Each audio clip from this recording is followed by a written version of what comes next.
He promised his wife forever while secretly dating his secretary, but betrayal awoke her wicked side. What happens when the perfect wife discovers her husband's secret life? When every I love you was a lie, and every promise was just buying time for his escape. Today's story will show you how betrayal can awaken something absolutely wicked in the most devoted heart. White up pointing backhand index. Hit that subscribe button, white up pointing backhand index, before we begin, because what you're about to witness will change how you see love, loyalty, and revenge forever. The morning sun filtered through the pristine white curtains of their Manhattan penthouse, casting golden rays across the marble countertops where Elena Blackwood stood, preparing breakfast with the precision of a woman who had built her entire identity around being the perfect wife. At 32, she possessed an ethereal beauty that turned heads on the street, raven black hair that cascaded down her shoulders, emerald eyes that sparkled with intelligence, and a smile that could disarm the most hardened hearts. "Good morning, my love," came the deep, familiar voice that still sent butterflies dancing through her stomach after 8 years of marriage. Marcus Blackwood emerged from their bedroom, adjusting his Italian silk tie with practiced ease. At 38, he commanded attention wherever he went, tall, broad-shouldered, with salt and pepper hair that gave him a distinguished air that had helped him build his real estate empire from nothing. Elena turned to face him, her heart swelling with the same adoration she'd felt since their first meeting at a charity gala 9 years ago. "I made your favorite," she said softly, gesturing to the perfectly plated eggs Benedict beside a steaming cup of coffee prepared exactly how he liked it, 2 sugars, no cream. Marcus crossed the kitchen in 3 long strides, his arms encircling her waist as he pulled her close. "What would I do without you?" he murmured against her ear, his breath warm against her skin. "You're everything to me, Elena. My whole world." These were the moments that made everything worthwhile. The lonely evenings when he worked late, the business trips that stretched longer than promised, the phone calls that took precedence over their conversations. In his arms, with his words of devotion washing over her like a benediction, Elena felt complete. "Forever, right?" she whispered, a question she'd asked countless times before, needing the reassurance like oxygen. "Forever and always," Marcus replied without hesitation, the same response he'd given on their wedding day, the same promise that had sustained her through every doubt. "You and me against the world, remember?" As he kissed her forehead and grabbed his coffee, Elena watched him with eyes full of worship. Marcus Blackwood was her religion, her purpose, her entire reason for being. She had molded herself into exactly what he needed, abandoning her own career as a successful marketing executive to become the perfect wife, the ideal hostess, the woman who existed solely to support his ambitions. "I'll be late again tonight," Marcus said, checking his Rolex. "The Morrison deal is finally coming together, and I need to make sure every detail is perfect." Elena nodded, swallowing the familiar pang of disappointment. "Of course. I'll keep dinner warm." "You're incredible," he said, kissing her cheek. "Most wives would complain, but you understand. You know how important this is for our future." Their future. The words wrapped around Elena's heart like a warm embrace. She could picture it so clearly, the children they'd discussed, the house in the Hamptons, the golden years spent traveling the world together. Everything she endured now was an investment in that beautiful tomorrow. After Marcus left, Elena settled into her daily routine with the dedication of a monk following Vespers.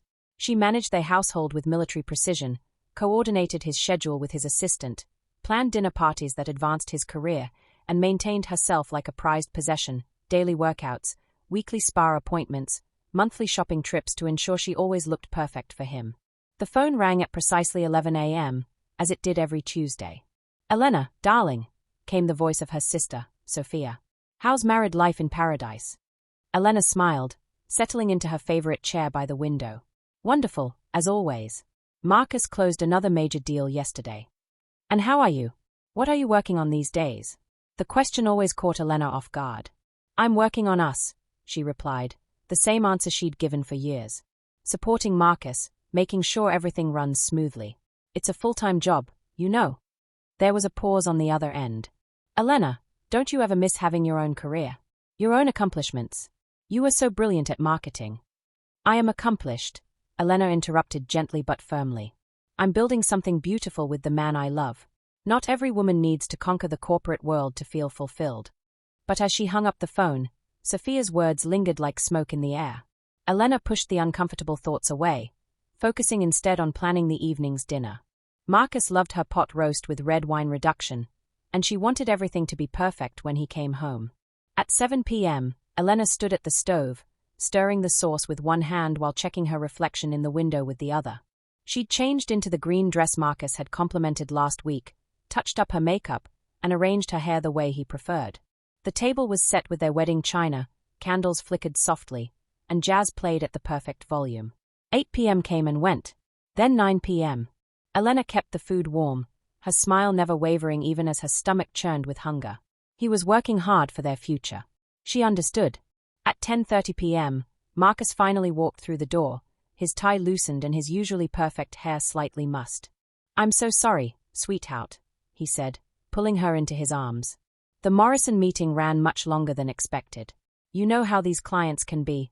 They want to discuss every minute detail. Elena melted into his embrace, all her loneliness evaporating at his touch. "It's okay. I kept everything warm." As they sat down to dinner, Marcus regaled her with stories about his day, his eyes lighting up as he described the intricacies of his business deals. Elena listened with rapt attention, asking the right questions, offering the perfect responses, playing her role as the supportive wife with Oscar-worthy precision. "You know what I love about you," Marcus said as they cleared the dishes together. "You never make me feel guilty for working hard. You understand what it takes to build something great." Elena's heart soared. This was her value, her purpose. She was the woman who understood him, who supported him unconditionally, who never demanded more than he could give. Later that night, as they lay in bed, Marcus's arms around her, Elena stared at the ceiling and smiled. She had everything she'd ever wanted, the love of a remarkable man, a beautiful home, a life that others envied. If sometimes she felt a strange hollowness, a sense that she was disappearing piece by piece into his shadow, well, that was a small price to pay for love this profound. "I love you," she whispered into the darkness. "I love you too," came his sleepy reply. "Forever and always. Forever and always." The words were her lullaby, her prayer, her promise to the universe that she would never let anything threaten the perfect life they'd built together. 3 months later, Elena stood in front of her full-length mirror, adjusting the neckline of her black cocktail dress for the third time. Tonight was the annual Blackwood Properties Gala, the company's biggest event of the year, and everything had to be perfect. She'd spent weeks coordinating with the event planners, ensuring that every detail reflected Marcus's impeccable taste and business acumen. "You look stunning," Marcus said, appearing behind her in the mirror. His reflection showed him in a perfectly tailored tuxedo, looking every inch the successful businessman who'd built an empire from nothing. Absolutely radiant. Elena turned to face him, smoothing an invisible wrinkle from his lapel. "Are you sure about the seating arrangement? I moved the Cartwrights closer to our table, Anne." Marcus silenced her with a kiss. "It's perfect. You're perfect. Stop worrying." But Elena couldn't stop the nervous energy coursing through her veins. This night was crucial for Marcus's business relationships, and she'd appointed herself as the guardian of his success. Every conversation she had, every smile she flashed, every gracious laugh she offered was strategic, designed to enhance her husband's reputation. The grand ballroom of the Plaza Hotel glittered like something from a fairy tale. Elena had worked with the planners to create an atmosphere of understated elegance, ivory roses and gold accents, soft lighting that made everyone look their best, a string quartet that played sophisticated melodies without overwhelming conversation. "Elena, darling." Margaret Winters, the wife of Marcus's biggest client, swept over in a cloud of expensive perfume and silk. "This is absolutely divine. You've outdone yourself." Elena beamed, accepting the compliment like oxygen. "Thank you so much, Margaret. Marcus wanted everything to be special for our clients and friends." As the evening progressed, Elena moved through the crowd like a skilled diplomat, remembering everyone's names, asking about their children, their vacations, their charitable interests. She was the perfect corporate wife, an extension of Marcus's charm and ambition. "Have you met Marcus's new assistant?" Margaret asked during a quiet moment, nodding toward a striking young woman across the room. "Vivian something or other. Quite beautiful, isn't she?" Elena's gaze followed Margaret's gesture, landing on a woman who couldn't have been older than 25. Vivian was tall and slender, with platinum blonde hair styled in a sleek bob and legs that seemed to go on forever beneath her form-fitting red dress. She was laughing at something one of the investors was saying, her head thrown back in a way that suggested genuine enjoyment rather than polite sociability. "She started about 6 months ago," Elena replied casually, though something cold had settled in her stomach. She didn't remember Marcus mentioning hiring a new assistant. She seems vivacious. Oh, she's more than that, Margaret continued, lowering her voice conspiratorially. Word is she's brilliant with numbers and has some revolutionary ideas about digital marketing. Marcus certainly seems to value her input. As if summoned by their conversation, Marcus appeared at Elena's side, his hand finding the small of her back in the familiar gesture that usually made her feel claimed and cherished. Tonight, it felt perfunctory. Ladies, I hope you're having a wonderful evening, he said, his megawatt smile trained on Margaret. Elena has truly outdone herself with the planning. We were just discussing your new assistant, Margaret said with a mischievous glint in her eye. Vivian seems like quite the find. Something flickered across Marcus's face, so brief that Elena might have imagined it. Vivian is exceptionally talented, he said smoothly. She's brought some fresh perspectives to the company. Elena found herself studying her husband's face, searching for something she couldn't name. You haven't mentioned her much at home, she said lightly. Haven't I? Marcus's laugh sounded natural, but Elena detected the slightest edge. Well, you know how I try to leave work at the office. Speaking of which, Margaret, I'd love to introduce you to the Hendersons. They are considering that property in Tribeca. As Marcus guided Margaret away, Elena remained rooted in place, her eyes automatically seeking out Vivian across the room. The young woman was now in animated conversation with two of Marcus's top clients, gesturing expressively with perfectly manicured hands. She was beautiful, yes, but more than that, she radiated the kind of confidence and ambition that Elena remembered having once, long ago, before she'd poured all her energy into being Marcus's perfect wife. She's quite something, isn't she? Elena turned to find James Morrison, one of Marcus's oldest business partners, standing beside her with two champagne flutes. I'm sorry. Elena accepted the champagne with a grateful smile. Vivian Sterling, James clarified, nodding toward the blonde. She's revolutionizing how Marcus approaches his business. The digital marketing strategies she's implemented have increased our online presence by 300%. And her insights into the millennial housing market are brilliant.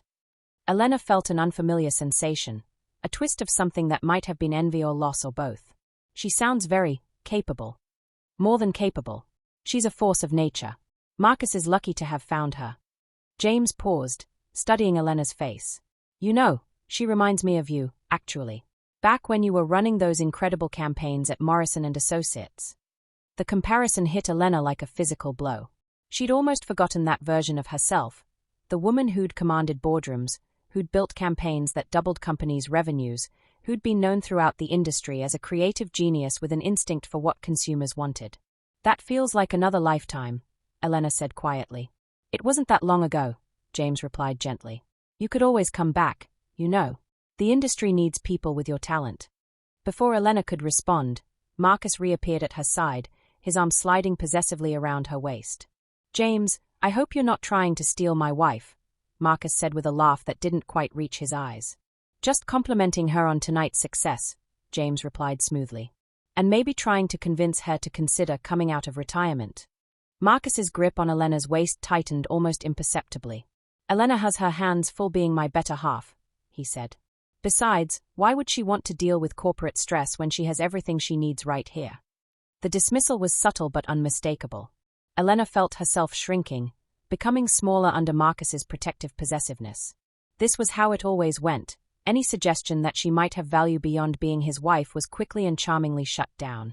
The rest of the evening passed in a blur of conversations and congratulations. Elena played her role perfectly, but part of her mind remained fixed on Vivian Sterling, the woman who represented everything Elena had given up, everything she might have become if she'd chosen differently. As they rode home in the back of their hired car, Marcus loosened his tie with a satisfied sigh. Perfect evening, sweetheart. Absolutely perfect. The Hendersons signed the Tribeca contract, and the Worthingtons are interested in the Park Avenue property.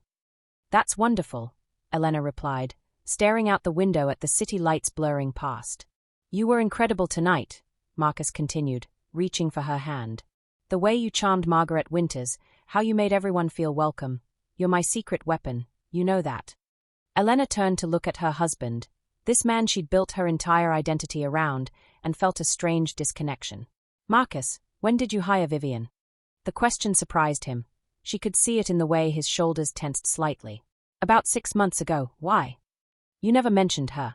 Marcus shrugged, his thumb tracing circles on the back of her hand.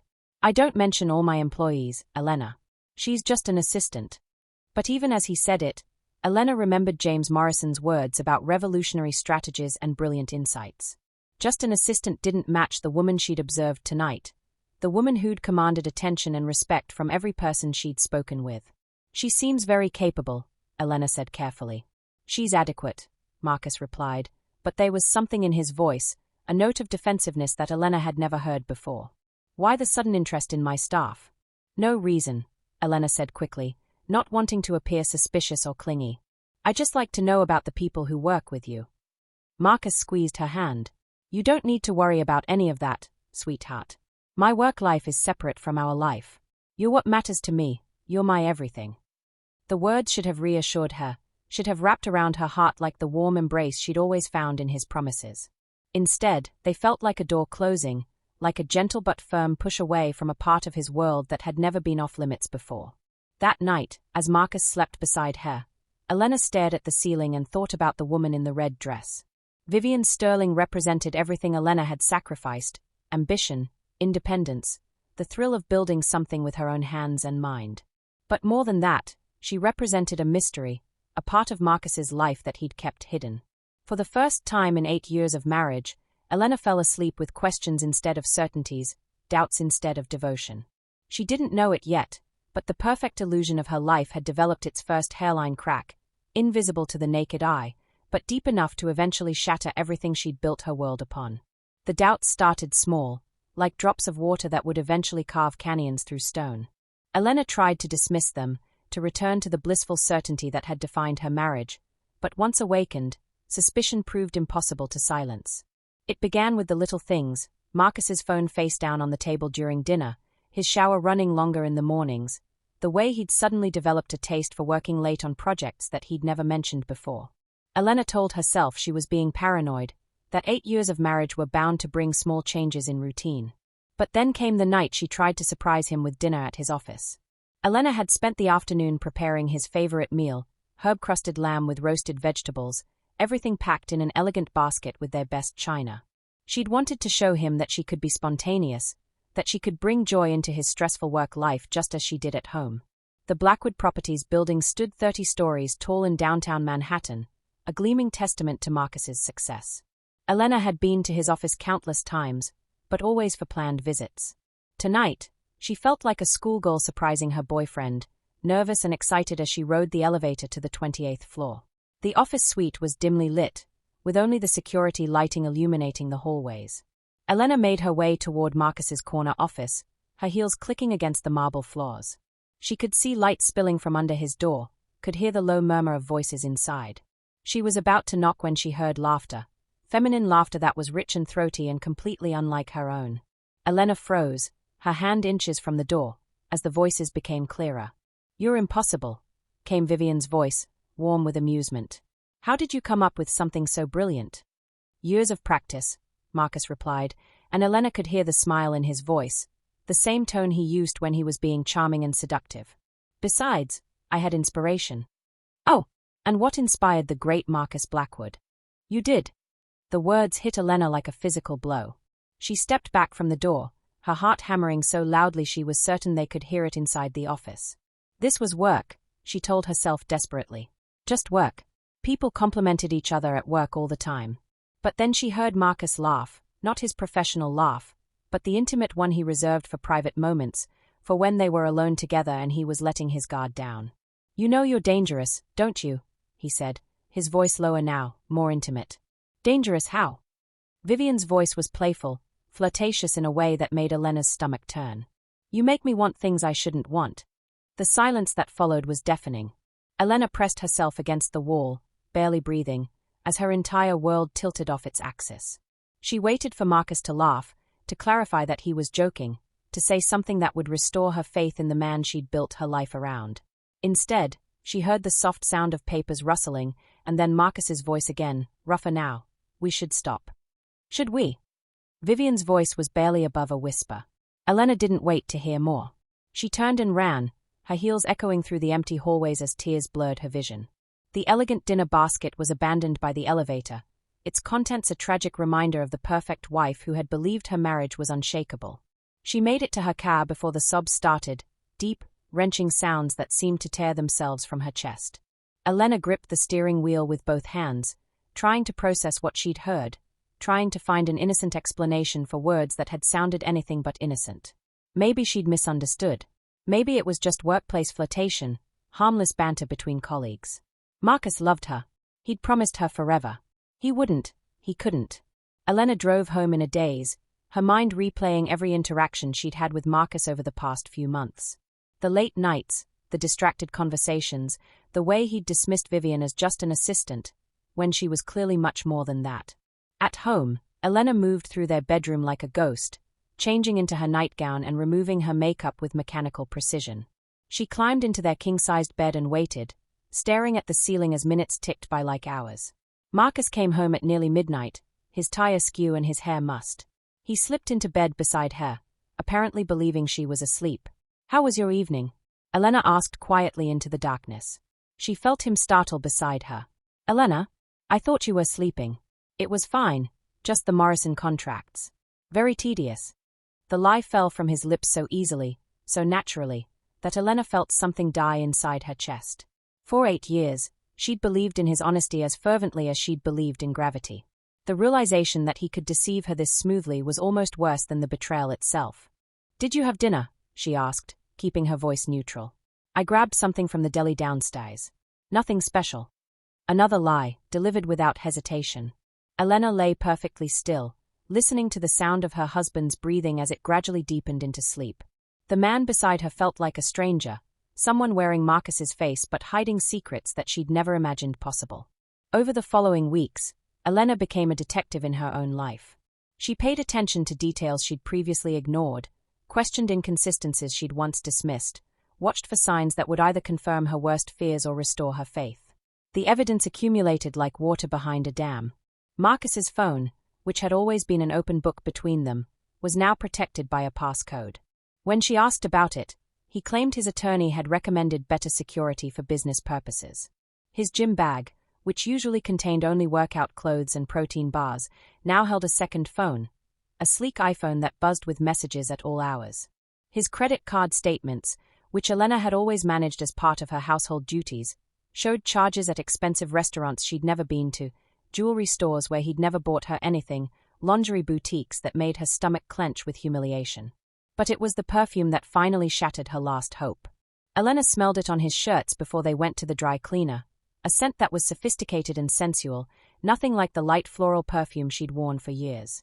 It clung to his collar like an accusation, like evidence of intimacy that should have belonged only to her. One evening, as they sat at their dining room table sharing a dinner that Elena had prepared with her usual care, she finally found the courage to confront him. "Marcus, I need to ask you something, and I need you to be honest with me." He looked up from his plate, his expression mildly curious. "Of course, sweetheart. What is it?" Elena took a deep breath, her heart hammering against her ribs. "Are you having an affair?" The question hung in the air between them like smoke. Marcus's face went through a series of micro-expressions: surprise, guilt, calculation, and finally, wounded innocence. "Elena," he said slowly, reaching across the table for her hand. "How could you even ask me that? After everything we've built together, everything we mean to each other, how could you think I would betray you like that?" His performance was flawless, his hurt so convincing that Elena almost apologized. Almost. But she'd seen too much, noticed too many inconsistencies, smelled too much evidence on his clothes. "I found a receipt for jewelry I've never seen," she said quietly. "Expensive jewelry from Cartier." Marcus's hand tightened on hers. "That's for your birthday next month. I was trying to surprise you." His smile was perfect, loving, exactly what she'd wanted to see.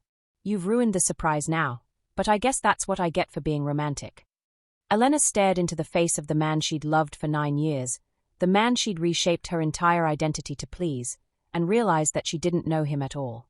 He was lying to her with the same ease with which he'd once declared his love, and he expected her to accept it because she always had before. "What about the perfume on your shirts?" This time, Marcus's mask slipped just slightly. She saw calculation flash through his eyes before the wounded expression returned. Elena, this is getting ridiculous. I work with dozens of people every day. Some of them wear perfume. That doesn't mean I'm sleeping with them. He stood up from the table, his movements sharp with controlled anger. I can't believe you're accusing me of this. After everything I've given you, everything we've built together, this is the thanks I get. The manipulation was expertly done, designed to make her feel guilty for questioning him, ashamed for doubting the fairy tale he'd sold her. Elena recognized the technique because she'd fallen for it countless times before, whenever she'd expressed a need, voiced a concern, or suggested that she might want something beyond being his perfect wife. But this time, something had shifted inside her. The part of her that had always rushed to apologize, to smooth things over, to preserve the peace at any cost, remained silent. I just need to know, she said quietly. I need to know if the man I've devoted my life to is lying to me. Marcus stared at her for a long moment, and Elena thought she saw something like respect flicker in his eyes. Or maybe it was just the realization that his usual tactics weren't working. You're being paranoid, he said finally. I think you need help, Elena. Maybe you should talk to someone, a therapist or counselor. This obsession with imaginary affairs isn't healthy. And there it was, the final insult. He was trying to make her doubt her own sanity, to convince her that her perfectly reasonable suspicions were signs of mental instability. That night, as Marcus slept peacefully beside her, apparently untroubled by their conversation, Elena made a decision that would change the trajectory of her entire life. She was going to find out the truth. Not the version of truth that Marcus wanted her to believe, not the sanitized reality he'd been feeding her for months, but the actual, brutal truth about what her marriage had become. Elena Blackwood, who had spent 8 years being the perfect wife, was about to discover just how imperfect her perfect husband really was. Elena had never hired a private investigator before, had never imagined she'd need to. The woman sitting across from her in the small coffee shop looked nothing like the gritty detective from movies. Sarah Chen was petite and professional, with kind eyes that had probably seen too much of humanity's capacity for betrayal. I need to know if my husband is having an affair, Elena said quietly, her voice steadier than she'd expected. Just saying the words aloud felt like a betrayal of everything she'd believed about her marriage. Sarah nodded, pulling out a small notebook. How long have you been married? 8 years. We've been together for 9. Elena's hands trembled slightly as she wrapped them around her coffee cup. I never thought. I believed he loved me. I believed we were happy. What changed your mind? Elena recounted the evidence she'd gathered, the late nights, the second phone, the perfume, the lies. As she spoke, she watched Sarah's expression remain neutral and professional, but Elena caught the slight tightening around the woman's eyes that suggested she'd heard this story before. Mrs. Blackwood, Sarah said gently when Elena finished, I want you to understand that once we start this investigation, there's no going back. Whatever I find, whether it confirms your suspicions or not, will change your marriage forever. Are you prepared for that? Elena thought about the question seriously. Was she prepared to have her illusions shattered? Was she ready to face the possibility that the love story she'd built her entire identity around was nothing more than an elaborate fiction? I need to know, she said finally. I can't live with the uncertainty anymore. Sarah nodded, sliding a contract across the table. I'll need a retainer, and I should have preliminary findings within a week. 1 week. In 7 days, Elena would know whether her husband was the man she'd married or a stranger wearing his face. The waiting was agony.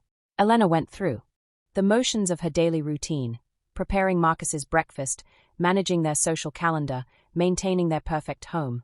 But inside, she felt like she was holding her breath. Every time Marcus smiled at her, every time he kissed her goodbye, every I love you felt like it might be the last genuine moment between them. Marcus seemed oblivious to her internal turmoil, which somehow made everything worse. He was charming and attentive, bringing her flowers on Wednesday and surprising her with reservations at their favorite restaurant on Friday. If he was cheating, he was certainly good at compartmentalizing. You seem distracted lately, he mentioned over dinner at Le Bernardin, their hands intertwined across the table. Everything okay? Elena looked into his eyes, those warm brown eyes that had captivated her from their very first meeting, and wondered if anything she saw there was real. Just tired, she lied, the deception feeling foreign on her tongue. I've been having trouble sleeping. Marcus's thumb traced circles on her palm, the gesture as familiar as breathing. Want me to make you an appointment with Dr. Harrison? Maybe she can prescribe something to help. The concern in his voice sounded genuine, which made Elena's heart ache even more. How could he be so tender with her if he was betraying her? How could he sit here holding her hand and planning her medical care if he was sharing his body with another woman? "I'll be fine," she said, forcing a smile. "It's probably just stress from the Henderson party next week." Marcus squeezed her hand. "You always worry too much about these events. You know you're brilliant at hosting. The Hendersons are going to love whatever you plan." The conversation continued in its familiar pattern, Marcus reassuring her, Elena accepting his comfort, both of them playing their well-rehearsed roles.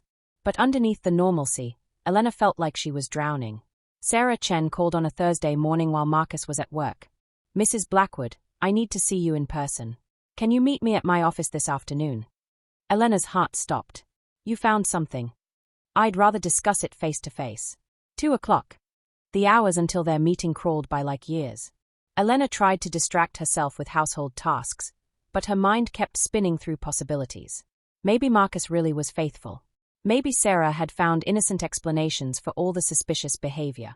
Maybe Elena's marriage could be saved. But when she walked into Sarah's office and saw the thick folder on the desk, the expression on the investigator's face, Elena knew that her worst fears were about to be confirmed. "Please sit down," Sarah said gently. Elena perched on the edge of the chair, her entire body tense with anticipation and dread. "Mrs. Blackwood, I'm sorry to tell you that your suspicions were correct. Your husband is having an affair with his assistant, Vivian Sterling." The words hit Elena like a physical blow, even though she'd been expecting them. Hearing the confirmation out loud made it real in a way that her suspicions never had. "How long?" Elena's voice came out as barely a whisper. "Based on what I was able to document, at least 6 months. Possibly longer." 6 months. Elena thought back to their anniversary dinner 4 months ago, when Marcus had given her a diamond necklace and told her she was the only woman he'd ever truly loved. He'd been sleeping with Vivian even then. "I have photographs," Sarah continued carefully, "if you want to see them. But I should warn you, they are quite explicit." Elena's hands shook as she reached for the folder. Part of her wanted to stop here, to leave with just the knowledge that her marriage was over and spare herself the visual proof. But she needed to see it, needed to understand exactly what she was dealing with. The first photograph showed Marcus and Vivian entering a hotel together, her hand on his arm as he guided her through the lobby. They looked comfortable together, natural, like a couple who belonged together. Elena stared at the image, trying to reconcile this version of her husband with the man who'd kissed her goodbye that morning. The next photo was taken through a hotel room window, Marcus and Vivian in a passionate embrace, her hands tangled in his hair, his mouth on her throat. Elena's breath caught in her throat as she recognized the hunger in their body language, the desperate way they reached for each other. But it was the third photograph that destroyed her completely. Marcus and Vivian were lying in bed afterward, her head on his chest, his fingers playing with her blonde hair. But it wasn't the intimacy that shattered Elena's heart, it was the expression on Marcus's face. He was looking down at Vivian with such tender adoration, such pure love, that Elena recognized it immediately. It was the same way he used to look at her, in the early days of their relationship when she'd still believed she was the center of his universe. "There are more," Sarah said quietly, "but I think you've seen enough for now." Elena closed the folder with trembling hands. Do you know if he loves her?" Sarah's expression softened with sympathy. "Mrs. Blackwood, I can only document actions, not emotions. But based on what I observed, they seem to have a genuine relationship. This isn't just a physical affair." The words landed like hammer blows. A physical affair Elena might have been able to forgive, might have been able to write off as a momentary lapse in judgment. But an emotional connection, real love, that was a betrayal that cut to the core of everything they'd built together. "There's something else," Sarah continued reluctantly. "They've been looking at apartments together. Expensive ones. It appears they are planning to move in together." Elena felt the world tilt around her. Not only was Marcus cheating, but he was planning a future with his mistress. A future that didn't include the wife who'd devoted her entire life to loving him. "How long do I have?" Elena asked, surprised by the steadiness of her own voice. Sarah looked confused. "I'm sorry. Before he leaves me. How long before he asks for a divorce?" Sarah consulted her notes. "Based on their conversations that I was able to overhear, they are planning to find a place together within the next 2 months. I imagine he'll want to have that conversation with you soon." 2 months. 8 years of marriage, 9 years of devotion, and Elena had 2 months before Marcus discarded her like an outdated piece of furniture. Elena drove home in a strange state of clarity. The uncertainty that had been eating at her for weeks was gone, replaced by a cold, hard knowledge that felt almost liberating.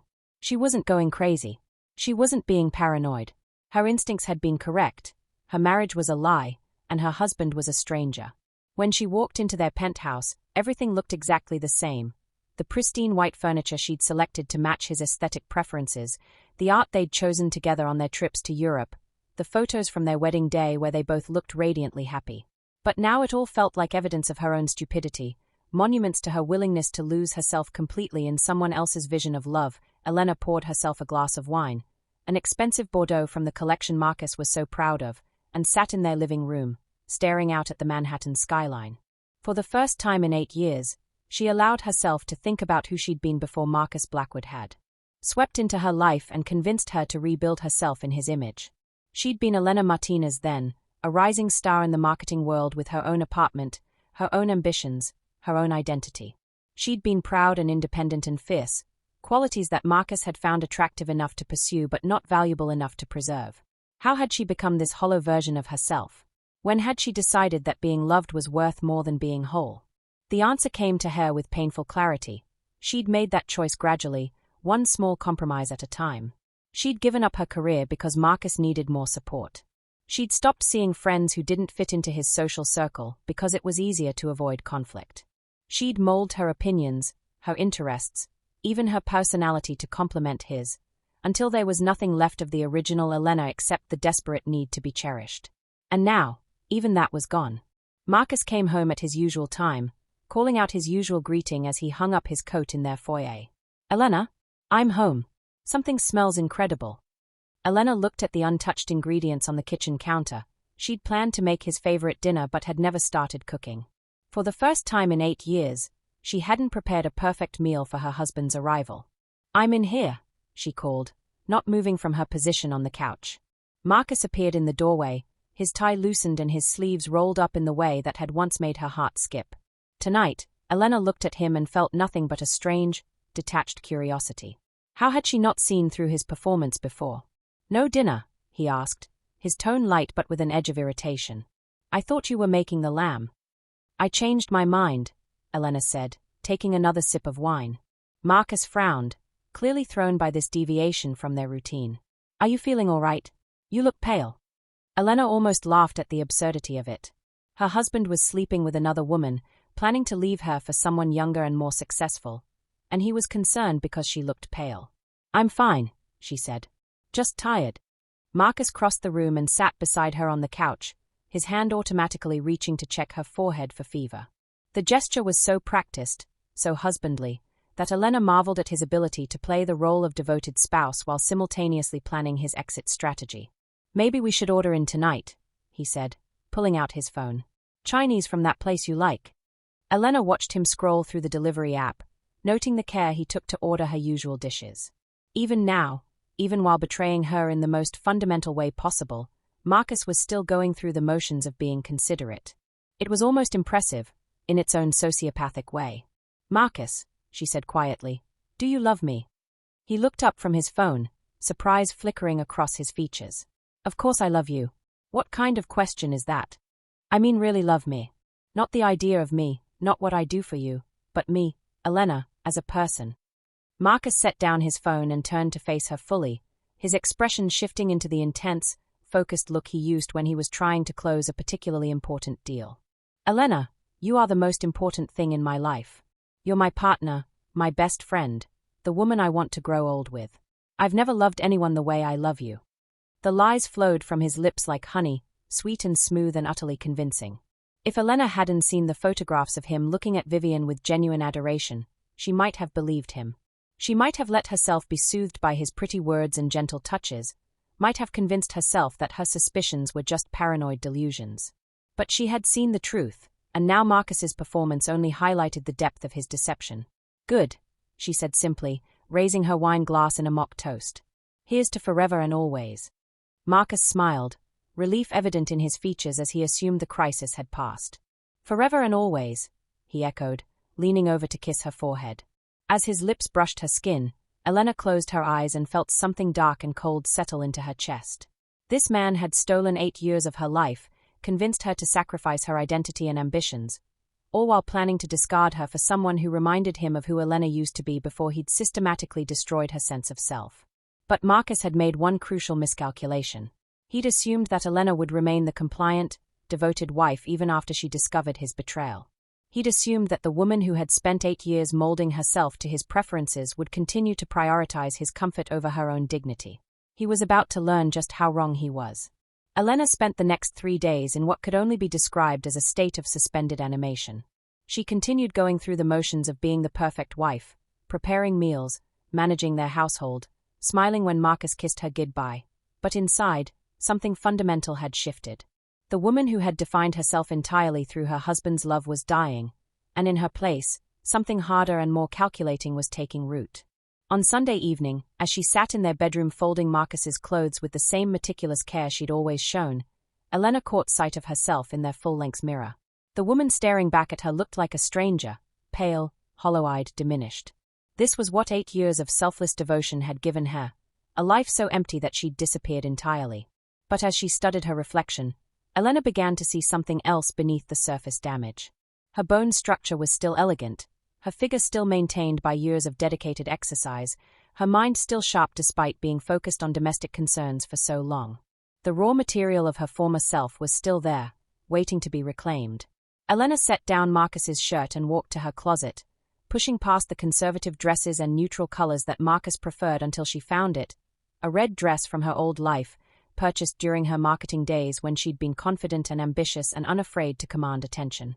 She'd kept it hidden in the back, a secret reminder of who she used to be. She slipped the dress on, surprised that it still fit perfectly, and looked at herself again. The transformation was startling. The red brought color to her cheeks, the fitted silhouette emphasized curves she'd forgotten she had, and something in her eyes had sharpened.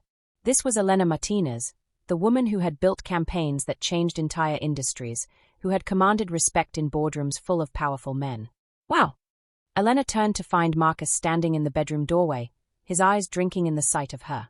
For a moment, his mask slipped, and she saw raw desire flash across his features, the same hunger she'd seen in the photographs with Vivian. "I haven't seen that dress in years," he said, moving toward her with predatory grace. "You look incredible." His hands found her waist, pulling her against him, and Elena felt his arousal through the thin fabric of her dress.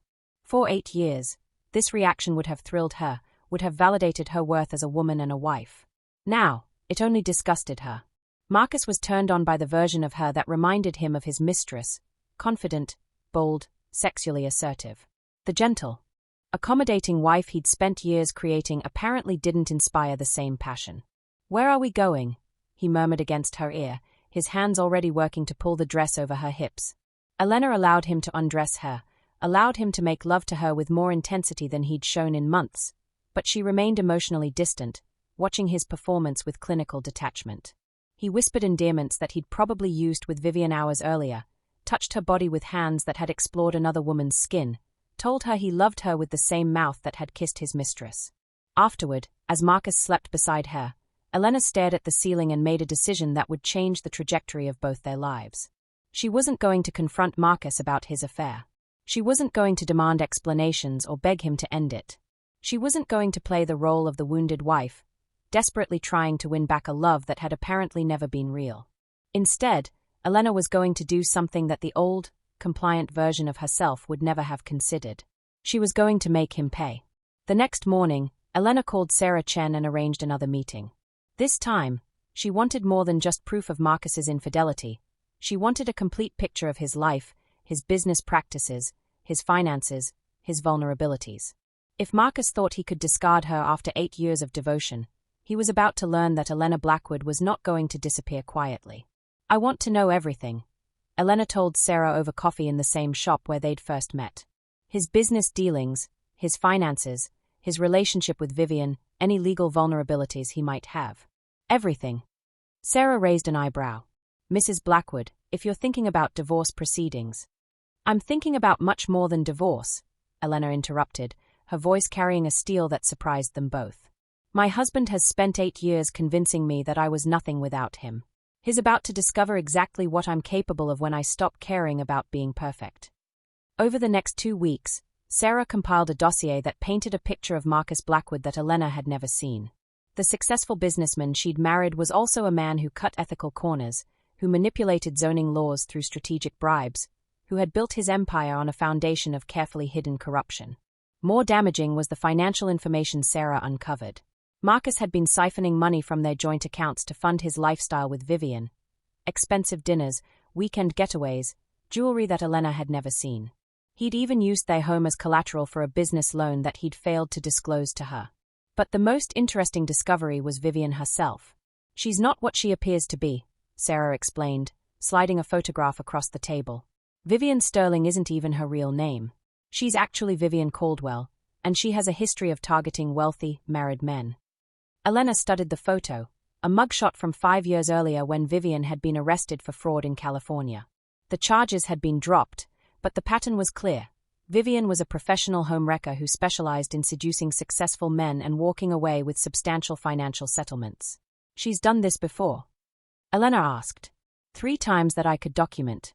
She gets involved with married men, convinces them to leave their wives, and then takes them for everything she can before moving on to the next target." Sarah paused, studying Elena's face. "Your husband isn't her first victim, and he won't be her last." Elena felt a strange sense of vindication. Marcus hadn't been swept away by overwhelming love. He'd been manipulated by a professional con artist who had seen him coming from miles away. The great businessman, the man who prided himself on being able to read people, had been played like a violin by a woman who made a living destroying marriages. "Does he know about her past?" Elena asked. "I doubt it. She's very good at creating new identities, new histories. As far as your husband knows, she's exactly who she claims to be." Elena leaned back in her chair, a plan beginning to form in her mind.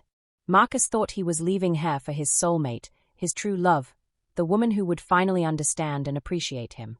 He had no idea that Vivian saw him as nothing more than her next paycheck. But Elena wasn't going to simply expose Vivian's true nature and hope Marcus would come running back. She was done being the woman who existed solely to clean up Marcus's messes and forgive his transgressions. No, Elena had something much more poetic in mind. "Sarah," she said slowly, "I want you to keep watching them. Document everything, where they go, what they do, who they meet with. And I want you to dig deeper into Marcus's business practices. I have a feeling we're only scratching the surface of what he's been hiding." As Elena drove home that afternoon, she felt more alive than she had in years. For 8 years, she'd been passive, reactive, always responding to Marcus's needs and desires. Now, for the first time, she was taking control of her own narrative. That evening, as she prepared dinner for her unknowing husband, Elena hummed softly to herself.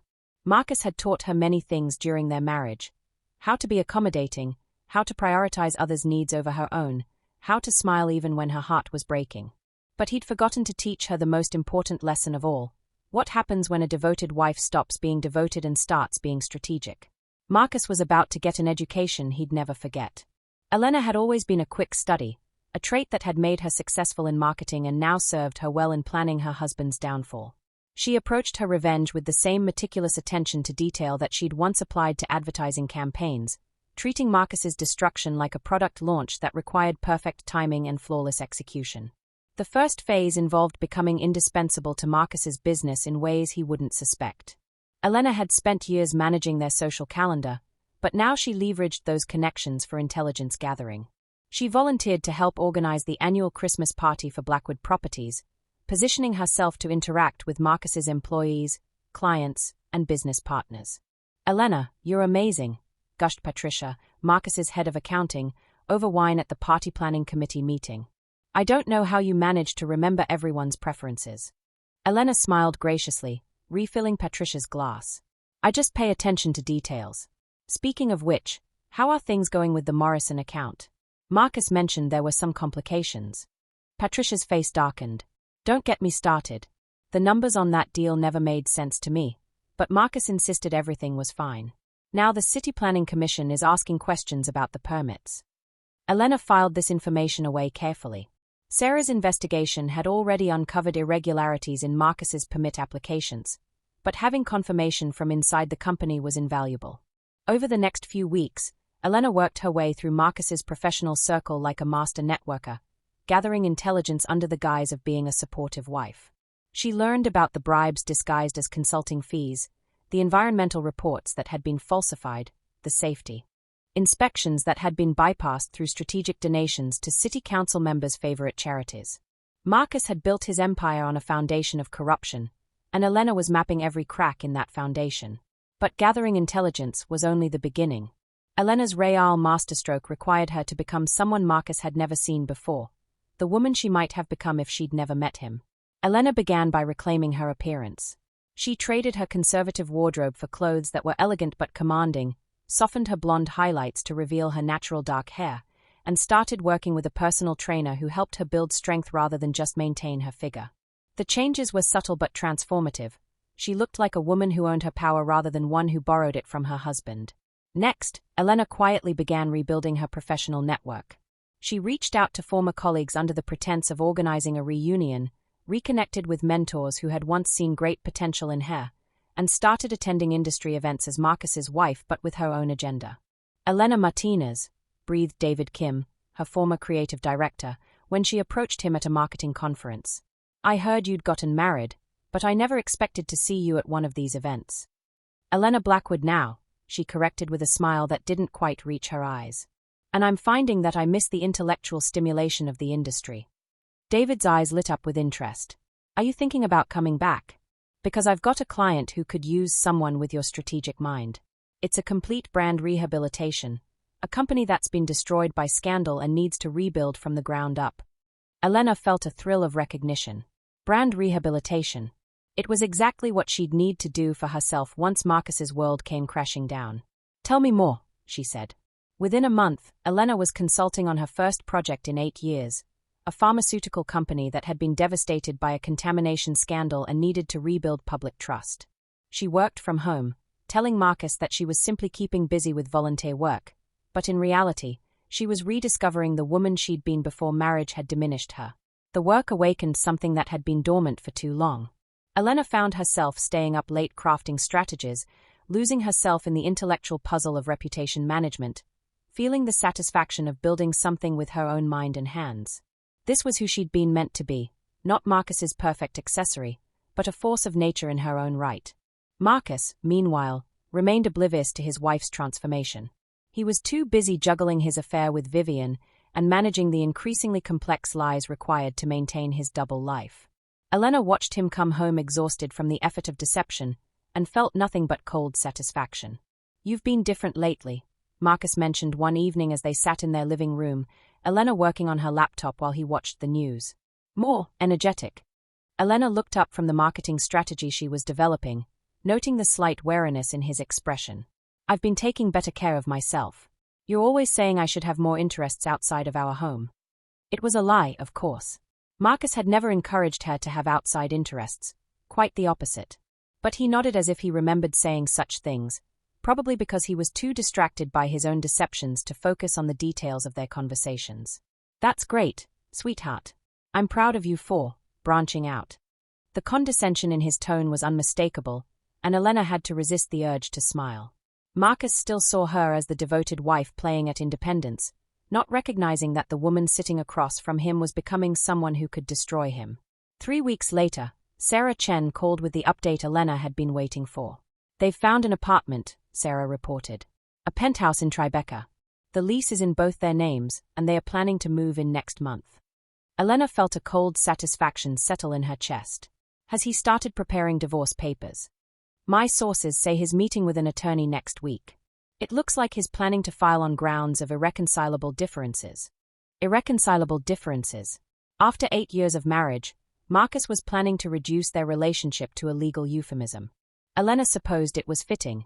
Their entire marriage had been built on the irreconcilable difference between who she really was and who he'd wanted her to be. There's something else, Sarah continued.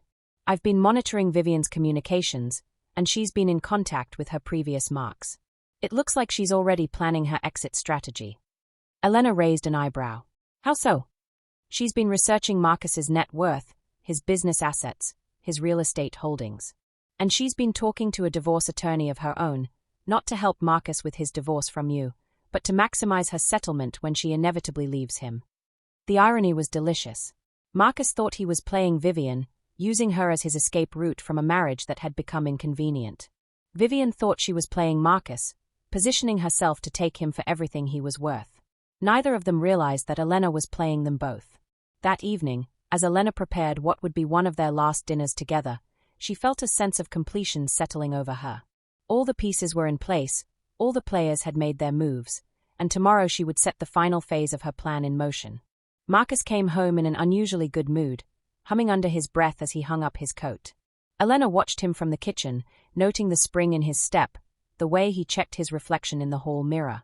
He was probably thinking about his new life with Vivian, about the freedom he thought awaited him. "Dinner smells incredible," he said, kissing her cheek with what might have been genuine affection, or perhaps just relief that their charade would soon be over. "It's your favorite," Elena replied, setting their plates on the table with the same care she'd shown for 8 years. "I thought we should celebrate." Marcus looked surprised. "Celebrate what?" Elena raised her wine glass, meeting his eyes with a smile that was both beautiful and terrifying.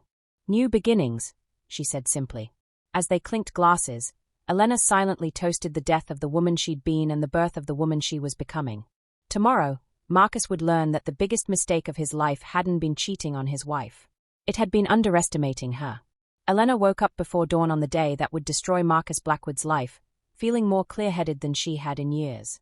She made coffee in their pristine kitchen, watching the sun rise over Manhattan through windows that she'd keep after the divorce while Marcus scrambled to liquidate assets to pay his legal fees. At exactly 8 a.m., Elena made the first call.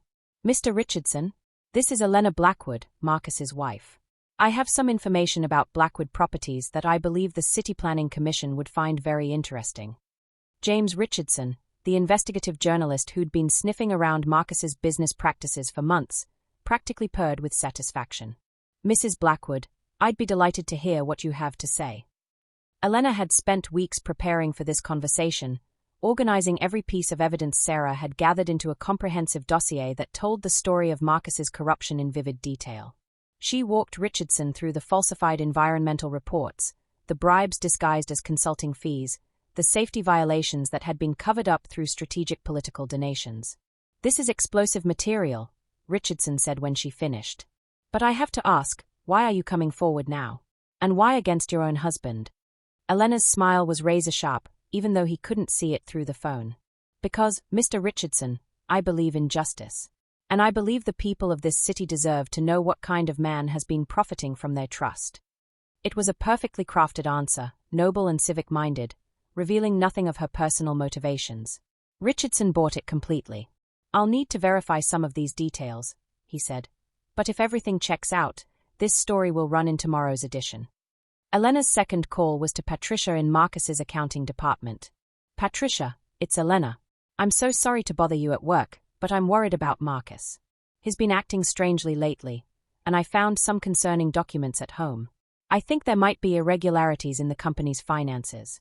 Patricia's voice immediately became tense. "What kind of irregularities?"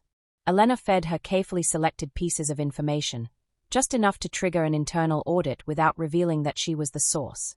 By lunchtime, Patricia would be examining the books with a magnifying glass, uncovering discrepancies that would expose Marcus's financial malfeasance. The third call was the most satisfying. "Vivian Sterling, please," Elena said when the receptionist at Blackwood Properties answered. "May I ask who's calling?" "This is Elena Blackwood, Marcus's wife. I'd like to take Vivian to lunch today." There was a long pause. Let me see if she's available."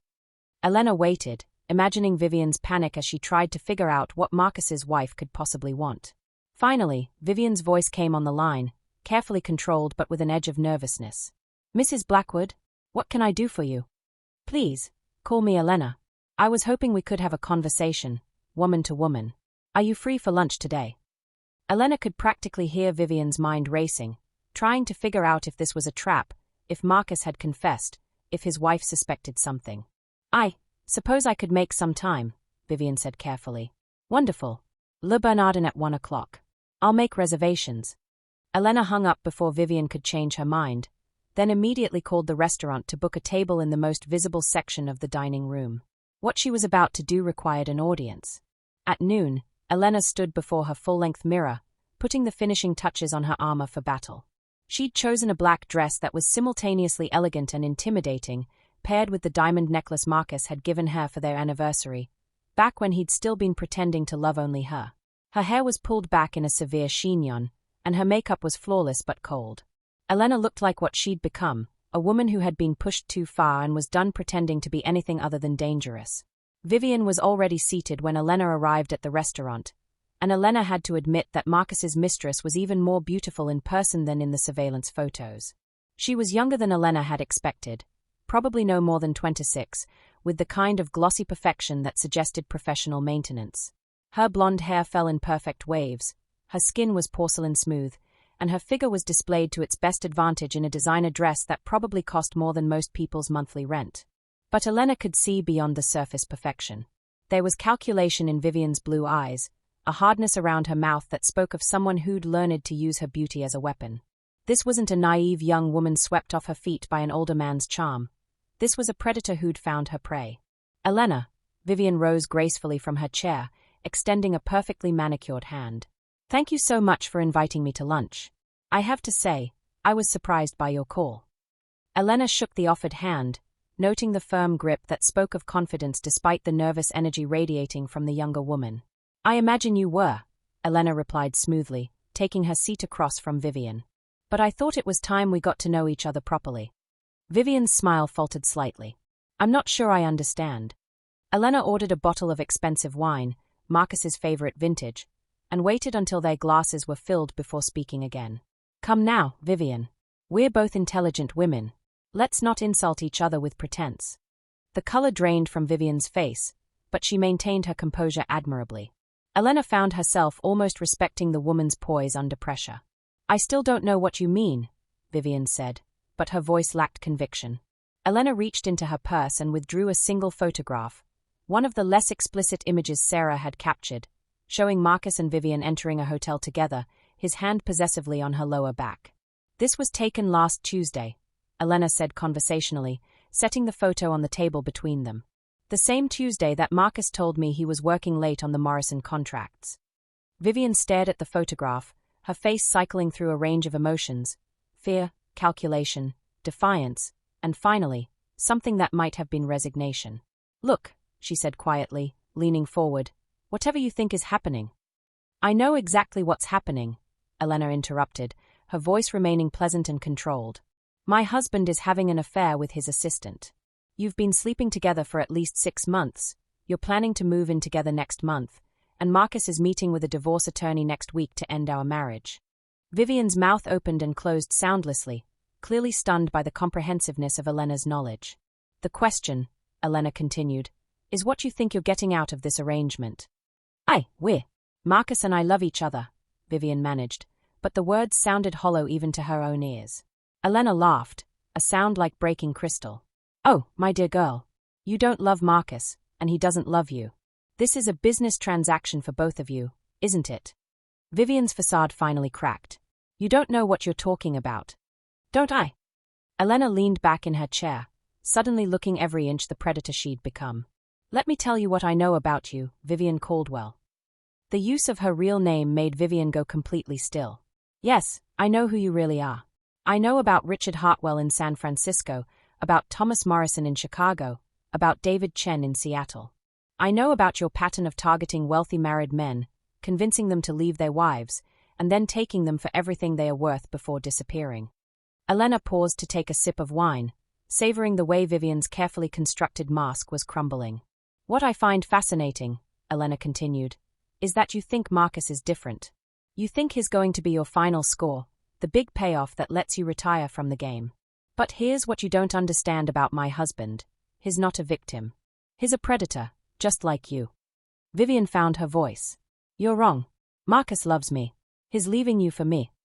Marcus is leaving me because I've served my purpose. I helped him build his business, gave him social credibility, played the perfect wife while he bent every rule to get ahead. But now I'm inconvenient, too familiar, too comfortable, not exciting enough to make him feel powerful. Elena's smile was arctic. He thinks you're going to worship him the way I used to. What he doesn't realize is that you're planning to destroy him the moment it becomes profitable. The accuracy of Elena's assessment was written across Vivian's face. For a moment, Elena saw the real woman beneath the polished facade, calculating, ruthless, and more than a little afraid. "But here's what neither of you understand," Elena said, leaning forward. "I'm not the woman Marcus married anymore. I've evolved. And I'm going to destroy both of you before you can destroy each other." Vivian's hand trembled slightly as she reached for her wine glass. "What do you want?" Elena smiled, and for the first time in 8 years, it was a smile that belonged entirely to her. "I want you to deliver a message to Marcus for me," she said. "Tell him that his wife knows everything. Tell him that tomorrow morning, the City Planning Commission will be opening an investigation into Blackwood properties based on evidence of systematic corruption. Tell him that his accounting department is conducting an internal audit that will expose years of financial irregularities. And tell him that his perfect marriage was never perfect, it was just a very long con." Elena stood gracefully, leaving enough money on the table to cover both their meals. "Oh, and Vivian," she said, turning back to face the younger woman one last time. "You might want to start looking for a new Mark. Marcus is about to lose everything, and I don't think bankrupt men are really your type." As Elena walked out of the restaurant, she felt lighter than she had in years. The first phase of her revenge was complete, and Marcus's carefully constructed world was about to come crashing down around him. The woman who had once believed in forever and always was dead. In her place stood someone far more dangerous, a woman who understood that the only person she could count on was herself, and who had finally learned to use that knowledge as a weapon. Marcus Blackwood's empire began crumbling at exactly 9:47 a.m. the following morning, when James Richardson's exposé hit the front page of the New York Tribune under the headline, "Built on Bribes, How Real Estate Mogul Marcus Blackwood Corrupted City Planning." Elena was in their kitchen, calmly preparing breakfast, when Marcus's phone began ringing incessantly. She watched with detached interest as he answered the first call, his face cycling through confusion, disbelief, and finally, growing horror. "What do you mean it's on the front page?" Marcus's voice cracked slightly. "How could they possibly? Where did they get this information?" Elena hummed softly as she flipped his eggs, the same way she had for 8 years, while her husband's life exploded around him. The second call came from his attorney, followed rapidly by calls from clients, investors, and city officials. With each conversation, Marcus's voice grew more strained, his movements more agitated. He paced their penthouse like a caged animal, running his hands through his hair until it stood at odd angles. "Elena," he said suddenly, turning to face her with wild eyes. "Have you seen today's paper?" Elena looked up from the breakfast she was plating with characteristic precision. "No, darling. You know I prefer to get my news online." "Why?" Marcus stared at her for a long moment, as if seeing her clearly for the first time in years. Elena met his gaze with the same serene expression she'd worn throughout their marriage, giving no hint of the satisfaction burning in her chest. There's been some kind of leak," Marcus said slowly. "Someone gave the Tribune information about my business practices. Confidential information that could destroy everything I've built." Elena gasped, her hand flying to her throat in perfect imitation of a shocked wife. "Marcus, that's terrible. Who would do such a thing?" "I don't know," Marcus said, his voice hollow. "But whoever it was had access to documents that should have been impossible to obtain. Financial records, correspondence with city officials, internal memos." He trailed off, studying Elena's face intently. For a moment, Elena thought he might have figured it out. Marcus was intelligent, despite his moral failings, and the timing of the exposé, coming so soon after her lunch with Vivian, might have triggered his suspicions. But then his phone rang again, and the moment passed as he was pulled back into damage control. By noon, the second wave of Elena's revenge had begun. Patricia from accounting called Marcus in a panic, informing him that irregularities in the company's books had been discovered and that an emergency audit was being conducted. The news sent Marcus into an even deeper spiral of anxiety and paranoia. Elena watched it all with the clinical detachment of a scientist observing a fascinating experiment. This was the man who had convinced her to give up everything for love, who had promised her forever while planning his escape with another woman. Now he was discovering what it felt like to have his entire world pulled out from under him. "I need to go to the office," Marcus announced, grabbing his coat with shaking hands. "I have to figure out how to contain this." "Of course," Elena replied, kissing his cheek with the same affection she'd shown for 8 years. "I'll be here when you get back." He promise hung in the air between them, and Elena saw something flicker in Marcus's eyes, perhaps the first genuine emotion he'd shown her in months. Fear. Not just of losing his business or facing legal consequences, but of losing the one person who had always been his safe harbor. Too late, Elena thought with cold satisfaction. Much too late. After Marcus left, Elena poured herself a glass of wine and settled into her favorite chair by the window to watch the show unfold. From their penthouse, she had a perfect view of the Blackwood Properties building, and she could see news vans gathering outside like vultures circling a dying animal. Her phone buzzed with a text from Sarah Chen. Phase 1 complete. Ready for Phase 2. Elena typed back, execute. Phase 2 was perhaps the most elegant aspect of Elena's revenge. While Marcus scrambled to save his business and his reputation, Sarah's team was simultaneously feeding information to Vivian's previous victims, the men she'd conned in San Francisco, Chicago, and Seattle. Armed with evidence of her current identity and location, they were filing complaints with both the police and the press. By evening, Vivian Sterling would be exposed as a professional con artist, and Marcus would realize that the woman he'd thrown away his marriage for was nothing more than a calculating predator who had played him perfectly. The irony was exquisite. Marcus, who prided himself on being able to read people and manipulate situations to his advantage, had been completely outmaneuvered by both his wife and his mistress. Elena's phone rang, interrupting her contemplation. Mrs. Blackwood. The voice was unfamiliar, professional. This is Detective Sarah Martinez with the NYPD Financial Crimes Unit. We'd like to schedule a time to speak with you about your husband's business practices. Elena's pulse quickened, but her voice remained steady. Of course, Detective. I'm happy to cooperate with your investigation in any way I can. As they scheduled the interview, Elena reflected on how completely the tables had turned. Just months ago, she'd been the naive wife who believed in her husband's integrity. Now she was positioned as the cooperative spouse, helping law enforcement build a case against the man who had betrayed her so thoroughly. Marcus returned home that evening looking like he'd aged 10 years in a single day. His usually perfect appearance was disheveled, his eyes were bloodshot, and his hands shook slightly as he poured himself a scotch, his third, based on the level of the bottle. How bad is it? Elena asked gently, moving to stand behind his chair and massage his shoulders the way she had countless times before. Marcus leaned into her touch with desperate gratitude. It's catastrophic. The Tribune article has triggered investigations by 3 different city agencies. Half my clients have already pulled out of deals, and the rest are threatening to sue if they get dragged into this mess. Elena's hands worked at the knots in his shoulders while her mind catalogued every detail of his distress. This was what he'd put her through for months, the anxiety, the uncertainty, the feeling of having her entire world pulled out from under her. What about Vivian? Elena asked casually. Is she helping you through this difficult time? Marcus went rigid under her hands. What about Vivian? Well, she's your assistant. I assume she's working overtime to help manage this crisis. Elena felt Marcus struggle with how much to reveal. He still hadn't told her about the affair, still believed he could somehow keep that secret even as his other deceptions crumbled around him. She's been helpful, he said carefully. Elena's hands stilled on his shoulders. Marcus, there's something I need to tell you. Her husband turned in his chair to face her, and Elena saw genuine fear in his eyes. Not fear of losing his business or going to prison, but fear of losing her, the one person who had never abandoned him, never questioned him, never demanded more than he was willing to give. Yesterday, I had lunch with Vivian, Elena said quietly. The color drained from Marcus's face. You, what? I know about the affair, Marcus. I've known for weeks.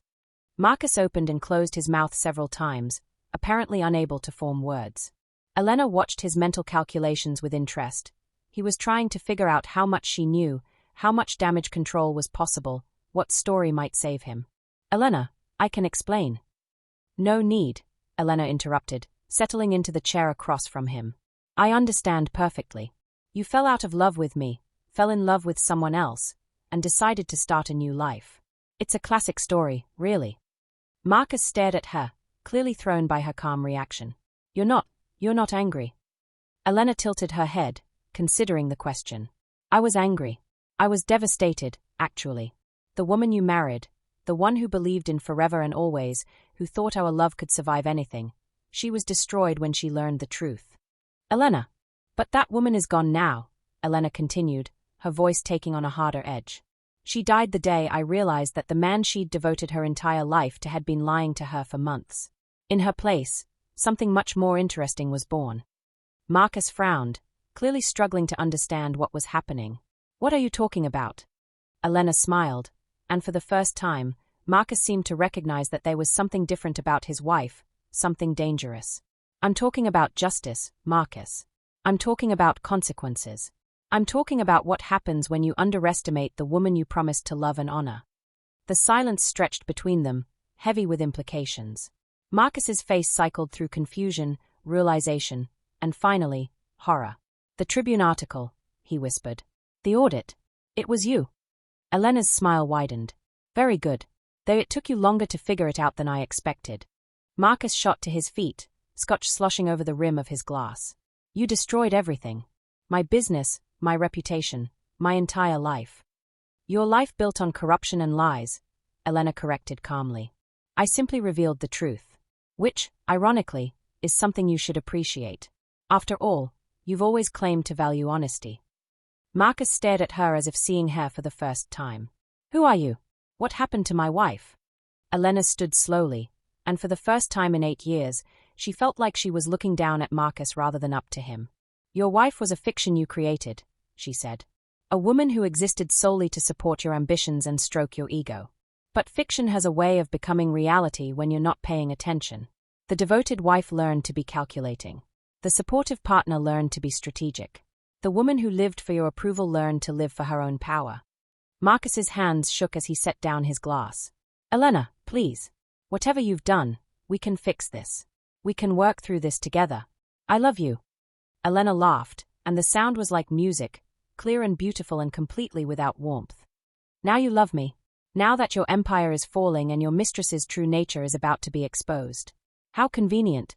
Marcus froze. What do you mean about Vivian? Elena checked her watch.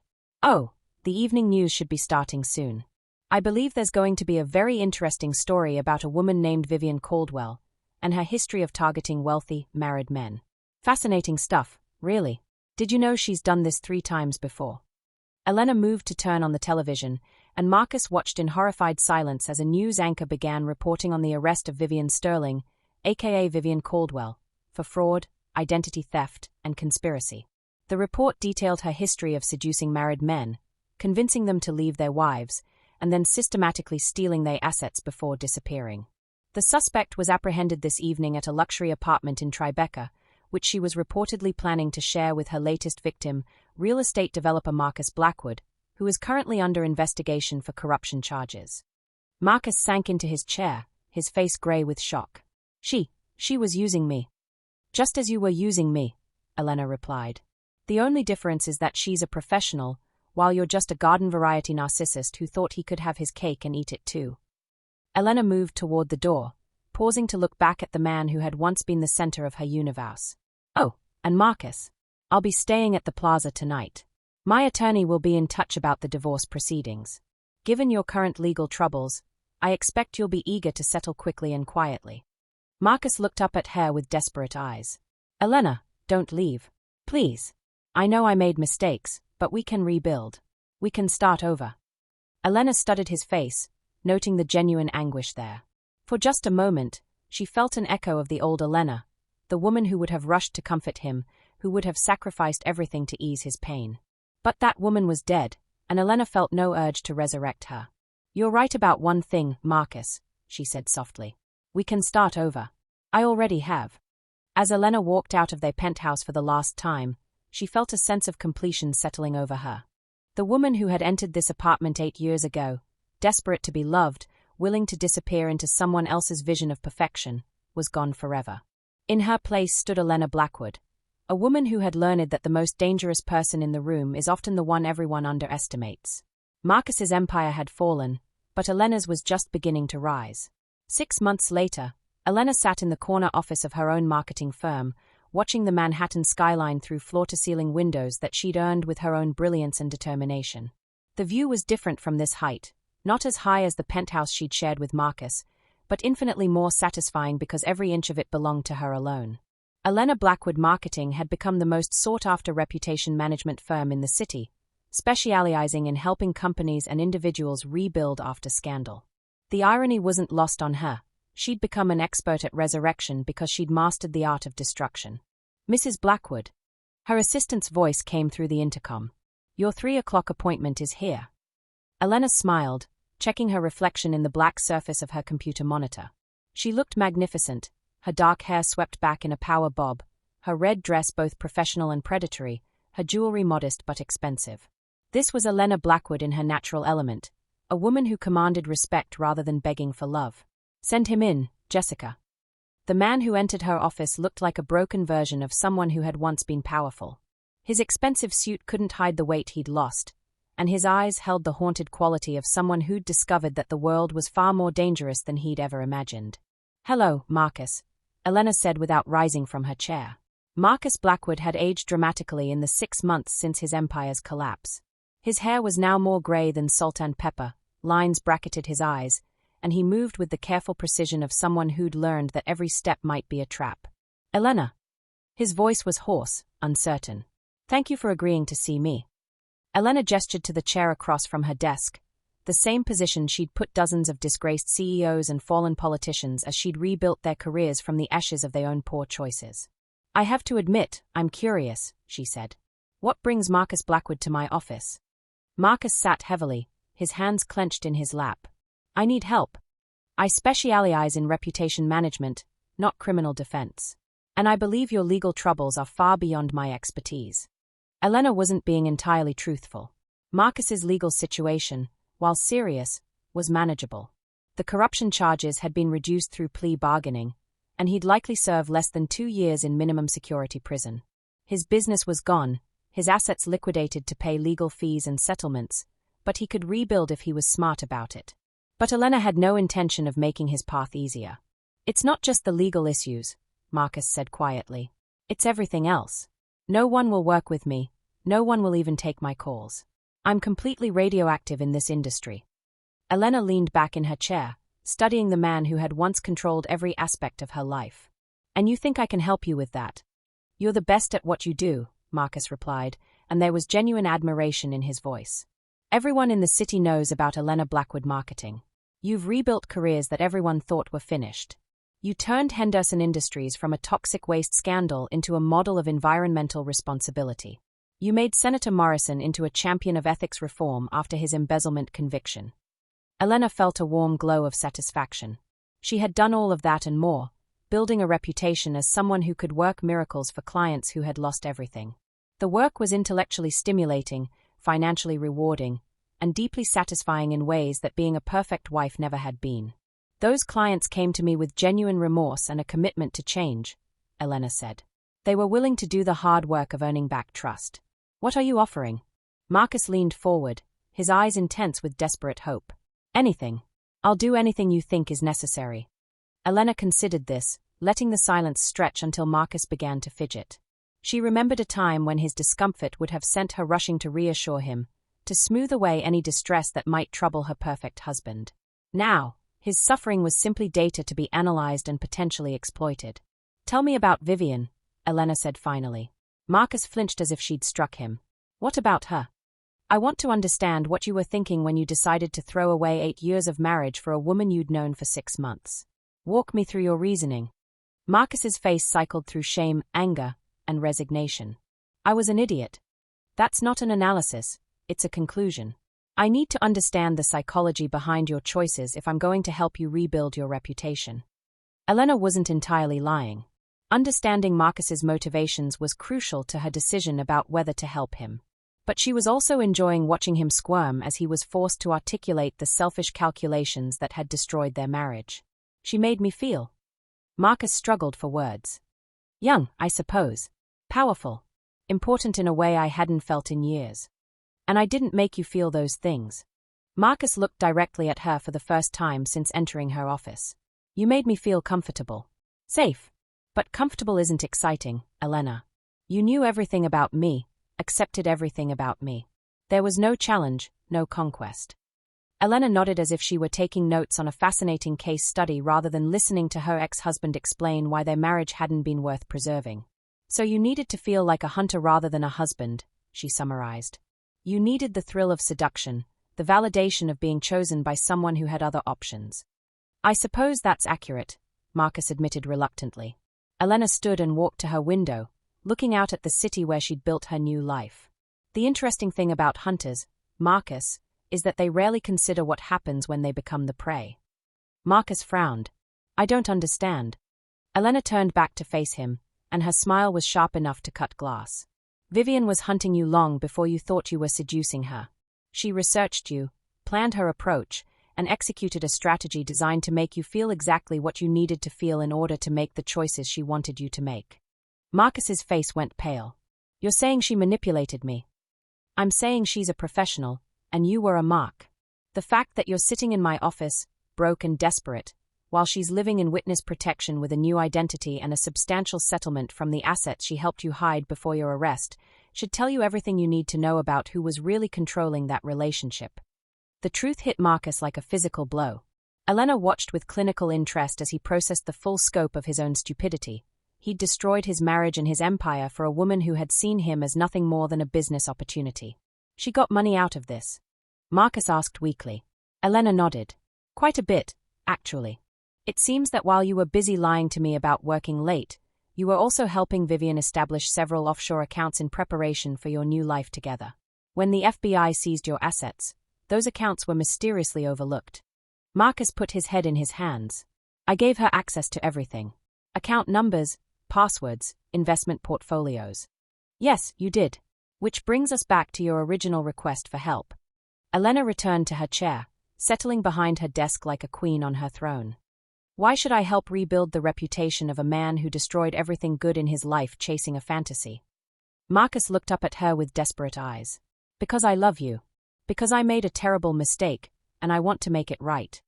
Elena laughed, and the sound held no warmth whatsoever. You love me. Now, after everything you've lost, you've suddenly discovered that you love the woman you discarded for a professional con artist. I never stopped loving you, Marcus insisted. I was confused, stupid, selfish, but underneath it all, you were always the most important person in my life. Elena stared at him for a long moment, and Marcus seemed to take her silence as encouragement. We could start over, he continued, his voice gaining strength. I know I have to serve some prison time, but when I get out, we could rebuild together. You've created something amazing here, and I could help you expand. Stop. Elena's voice cut through his words like a blade. Just stop. Marcus fell silent, watching her with the desperate hope of a drowning man who thinks he sees a rescue boat on the horizon. Elena leaned forward, her green eyes intense and completely without mercy. Let me explain something to you, Marcus. The woman you claim to love, the devoted wife who supported your ambitions and forgave your flaws, she's dead. You killed her when you decided that 8 years of loyalty meant less to you than 6 months of excitement. Marcus opened his mouth to protest, but Elena held up a hand. I am not that woman anymore. I will never be that woman again. What I am now is someone who learned from your betrayal, who used the pain you caused me to forge something stronger and more dangerous than the love I once offered you. Elena stood again, moving around her desk to stand directly in front of Marcus's chair. She looked down at him, literally and figuratively, and spoke in a voice that was quiet but absolutely final. I will not help you rebuild your reputation. I will not give you the opportunity to use my success to restore your own. And I will certainly never give you the chance to destroy me again. Marcus looked up at her with growing desperation. Elena, please. My name is Elena Blackwood, she interrupted. I kept your name because I earned it. I built a business and a reputation that makes that name mean something beyond your corruption and failures. But make no mistake, there is nothing left of what we had, and there never will be. Elena walked to her office door and opened it, her meaning clear. Marcus remained seated for a moment, as if he couldn't quite process what was happening. Then, slowly, he rose and walked toward the door on unsteady legs. As he reached the threshold, Elena spoke one final time. Marcus, the woman you betrayed was weak enough to love you unconditionally. The woman I've become is strong enough to destroy you completely. Consider yourself lucky that I've chosen to simply let you destroy yourself. Elena closed the door behind him and returned to her desk, feeling a sense of completion that she hadn't experienced since the day she'd walked out of their penthouse. The last loose thread from her old life had been severed, and she was finally, completely free. Her intercom buzzed. Mrs. Blackwood? Senator Patterson's office called. They'd like to schedule a meeting about managing the fallout from the investigation into his campaign finances. Elena smiled, already shifting her focus to the next challenge, the next opportunity to prove her power in a world that had once dismissed her as nothing more than a rich man's accessory. Schedule it for tomorrow, Jessica. And make sure they understand my rates have gone up. As Elena returned to her work, she reflected on the journey that had brought her to this moment. The naive woman who had believed in forever and always had indeed been destroyed by Marcus's betrayal. But from the ashes of that destruction had risen someone far more formidable. A woman who understood that the only person she could truly count on was herself, and who had learned to wield that understanding like a weapon. Elena Blackwood had been reborn, and she was magnificent. 2 years had passed since Marcus Blackwood's fall from grace, and Elena's reputation as the city's most formidable reputation rehabilitation specialist had only grown. Her firm now occupied 3 floors of a prestigious Manhattan high-rise. Her client list included senators, CEOs, and celebrities, and her personal net worth had surpassed what she and Marcus had accumulated together during their entire marriage. But more than the money, more than the professional success, Elena treasured the person she had become. She was no longer someone who existed in relation to others, not as Marcus's wife, not as anyone's salvation, but as a force of nature in her own right. Elena was reviewing quarterly reports in her office when Jessica's voice came through the intercom with an unusual note of uncertainty. "Mrs. Blackwood? There's someone here to see you who doesn't have an appointment. She says it's personal." Elena frowned. Her personal life was deliberately small and carefully curated. A few close friends, all of whom would have called ahead, and her sister Sophia, who was currently in Europe on her honeymoon. "Did she give a name?" "She says you'll know who she is." She's very insistent." Elena's curiosity was piqued. "Send her in." The woman who entered Elena's office was elegantly dressed in a way that suggested both money and taste, but there was something fragile about her bearing, something that spoke of recent trauma carefully concealed beneath a polished exterior.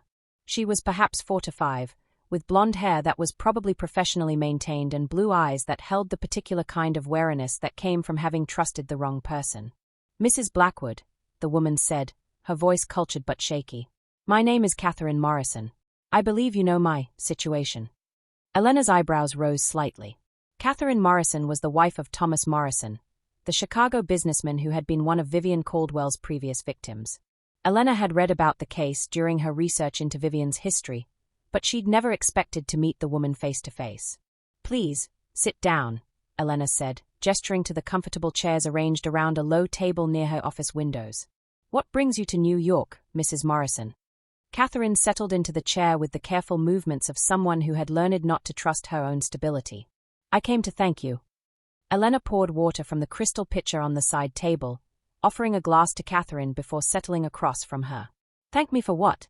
"For exposing her. For making sure that what she did to my family, to your family, became public knowledge." Catherine's voice grew stronger as she spoke. "When Vivian disappeared with half of my husband's assets, when the police told us there was nothing they could do because Thomas had given her access willingly, I thought we'd never see justice." Elena sipped her water, studying Catherine's face. "I wasn't seeking justice for you, Mrs. Morrison. My motivations were entirely personal." Catherine nodded. "I understand that. But the result was the same. Because of what you uncovered, the FBI was able to track her previous victims, freeze assets she'd hidden, and build a case that finally put her in prison." Elena felt a warm glow of satisfaction. She'd known that Vivian had been arrested and convicted, but she hadn't followed the details of the case. Her revenge had been focused on Marcus, and once he'd been destroyed, she'd moved on to building her new life. "What happened to your marriage?" Elena asked gently. Catherine's face crumpled slightly. "It didn't survive. How could it? Thomas chose her over me, over our 22 years together, over our children. Even after we learned the truth about what she was, I couldn't forget that he'd been willing to throw away everything we'd built for 6 months with a stranger." Elena recognized the pain in Catherine's voice. It was the same devastation she'd felt when she'd first learned about Marcus's betrayal. But where Elena had channeled that pain into something powerful and transformative, Catherine seemed to have been broken by it. "I'm sorry," Elena said, and meant it. "Don't be.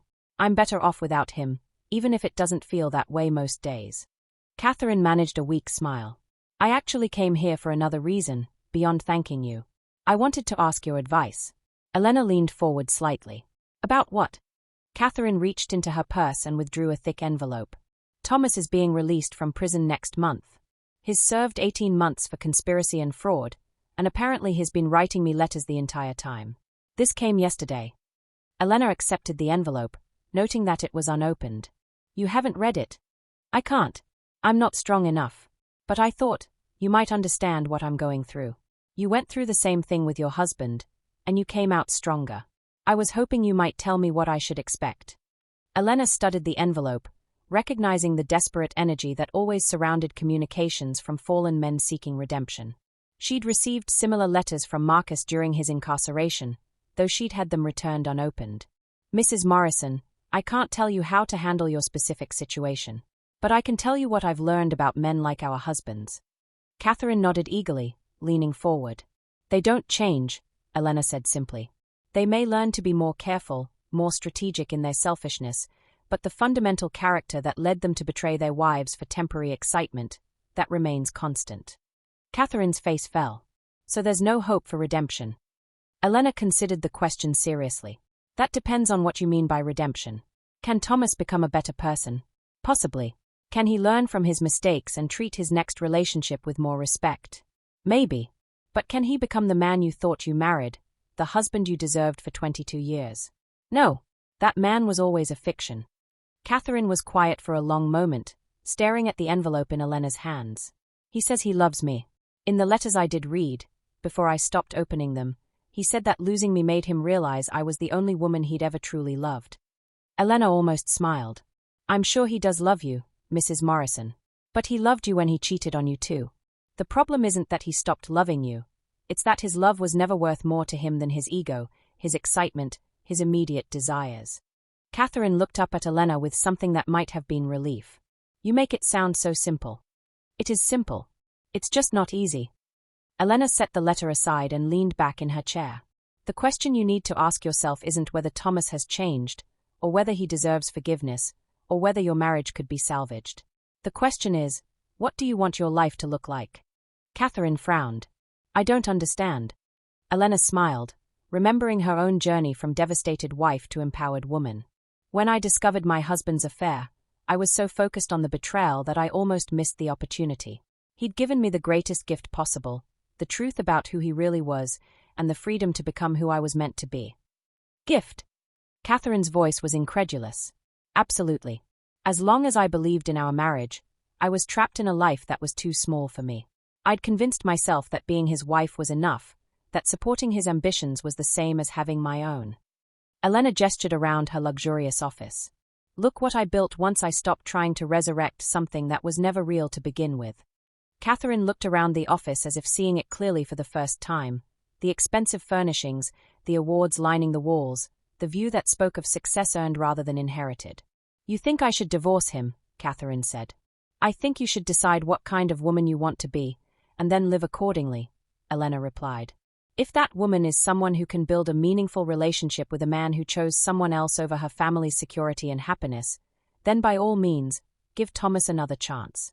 But if that woman deserves better, if she deserves someone who would choose her every day, not just after all other options have been exhausted, then you have some difficult decisions to make. Catherine was quiet for several minutes, her fingers twisting her wedding ring, a habit Elena recognized from her own final months of marriage. I used to be someone, Catherine said finally. Before I met Thomas, I was a curator at the Art Institute of Chicago. I had my own apartment, my own career, my own identity. I gave all of that up to be his wife, to raise his children, to support his business. Elena nodded. And who are you now? Catherine's laugh was bitter. I have no idea. I've been Thomas Morrison's wife for so long that I'm not sure Catherine Morrison exists anymore. Elena felt a deep empathy for this woman who was facing the same crossroads that had once terrified her. The choice between familiar misery and uncertain freedom was one of the hardest decisions anyone could make. Can I tell you something that someone should have told me years ago? Elena asked. Catherine nodded. You are not half of someone else. You never were. The woman who gave up her career and her identity to support a man's ambitions didn't disappear. She just got buried under someone else's expectations. But she's still there, waiting for you to remember who you were before you decided that being loved was more important than being whole. Catherine's eyes filled with tears. What if it's too late? What if I'm too old, too damaged, too far behind to start over? Elena smiled, remembering her own fears during those first terrifying days after leaving Marcus. Mrs. Morrison, how old are you? 46.